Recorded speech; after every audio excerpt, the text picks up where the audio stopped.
So let's talk a little bit about understanding food reward. Okay, so just making sure you guys can see that. Okay, so there are certain types of foods like we've talked about, right? It's going to be no surprise here that they're going to most likely cause cravings and give you this loss of control over eating because their physical properties make them highly reinforcing, motivating, and they are extremely easy to eat. Okay, so like we've been talking about, these foods include things like ice cream, biscuits, potato chips, potato crisps, chocolate, bacon, croissants, donuts, pastry, sausage rolls. Yes, here we go. Yeah. We've got hot chips, cheese. Yep, because it's high fat, salty, umami. Yep, hot chips times 10,000 with extra chicken salt. So you guys have just listed all of the foods that are their high food reward, right? Because they're highly palatable. They are dense, they're in very easily digested calories, and they deliver a combination of innately preferred food properties in a very concentrated form. And researchers have got an umbrella term for this combination of effects on the brain, and that is called food reward, right? So they're highly rewarding foods are the ones that entice us and seduce us, okay? Yeah, you guys are listing all the Tim Tams. Yep. So recent research suggests that we eat up to 44% more calories at meals that are more palatable over meals that we describe as more bland, and more on that later, okay? So let's talk a little bit. Sorry, I've got two huskies that have just decided you might hear them in the background. It's called live.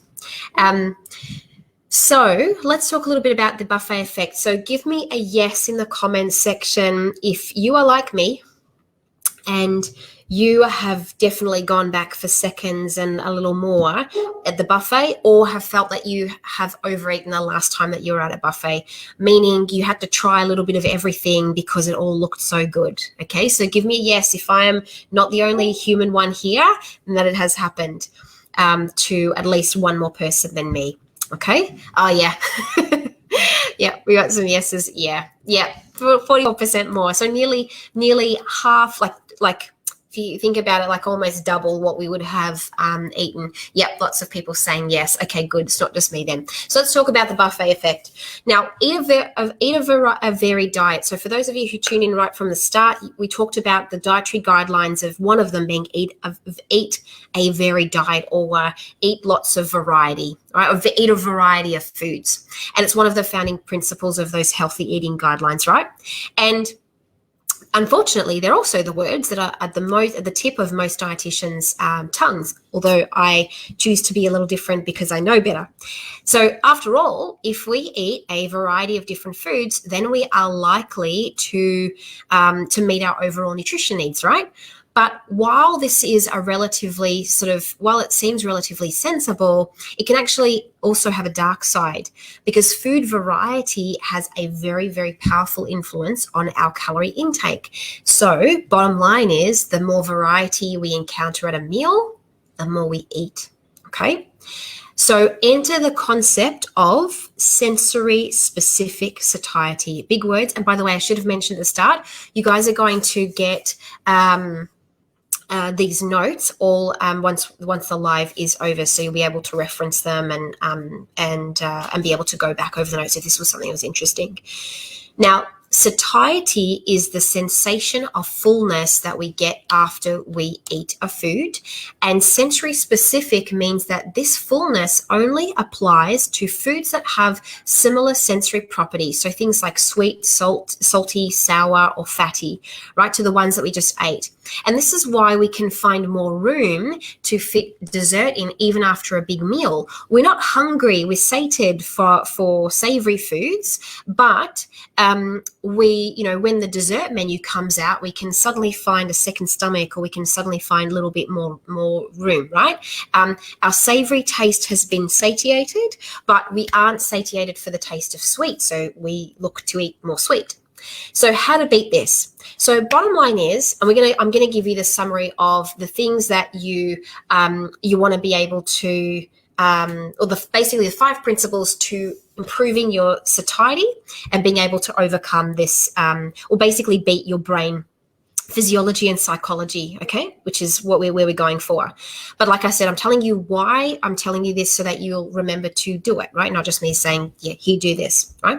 So how to beat this? Limit yourself to a few foods. If you do find yourself at a buffet and you are allowed to be with more than your family in your house or invited to a celebration, go all states other than Melbourne, is that it could even apply to a tapas restaurant. It could be at a family function, basically anywhere where there's going to be food variety. It can help you to choose 3 items that you think will make a satisfying meal.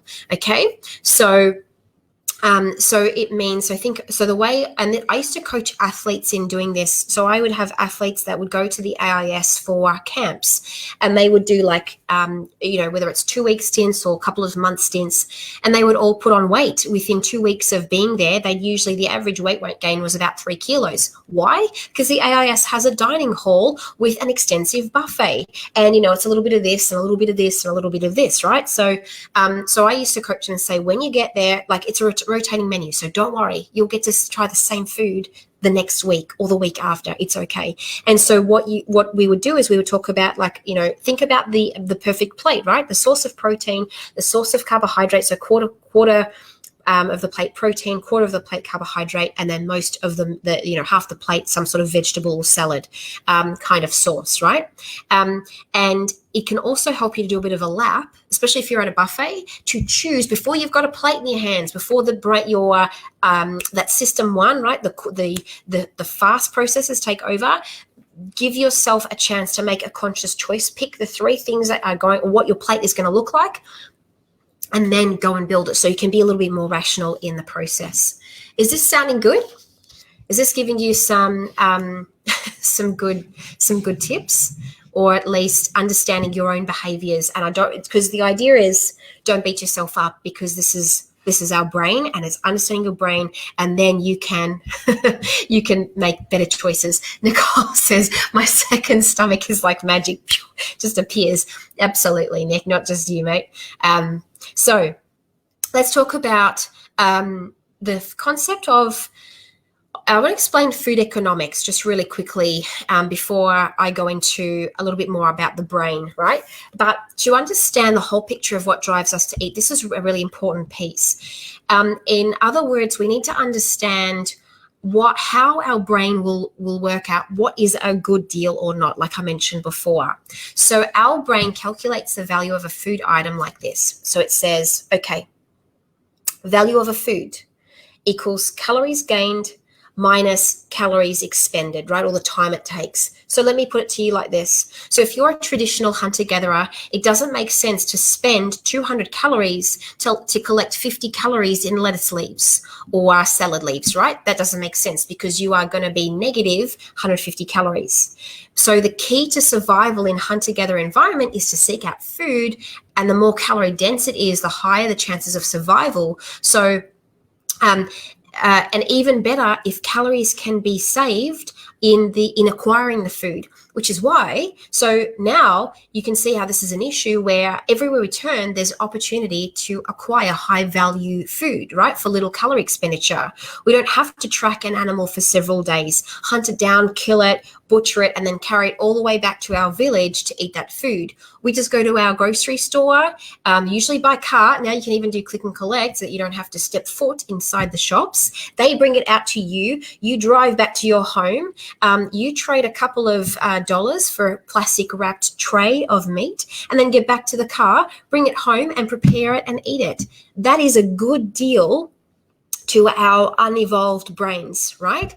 And even small effort barriers, so such as like getting up to get something from the fridge, opening the pantry door, or even shelling nuts can be the difference between eating enough and overeating. So you think about peanuts, right? So if you have to shell, like if you buy bags of like salted nuts are the worst because it's salty, high protein, high calorie, high fat, ticks all of those boxes, right? In our brain. Much harder to overeat, having to shell each individual peanut, right? I don't even know if does anyone still do that? Because I don't even know where to get whole peanuts from. But anyway, it might be you, right? So one solution might be not to have open packets within easy reach, which is why when people keep nuts in their desk drawer or their drawer at work, it is way too easy to just kind of dive in and you've eaten half the packet, if not the whole packet of nuts for a snack or while you were sort of crunching and you were distracted.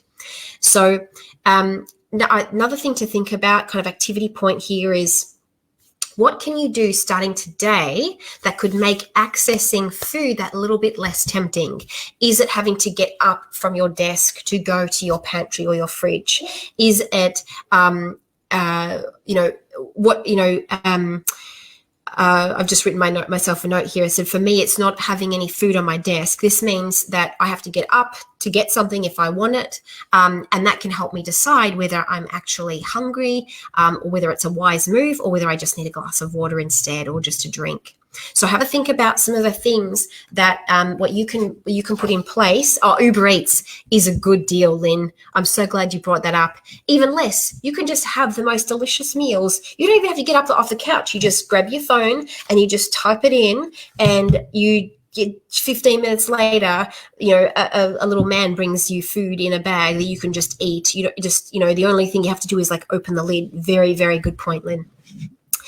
So I want to now let's talk a little bit about understanding or introducing the lipostat, okay? And this is probably as sciencey as we're going to get, and I promise we're going to get into some tips, just looking at the time. Air fryer. Oh, yeah. An air fryer for Nicole. Yes, for her chip addiction. That sounds good.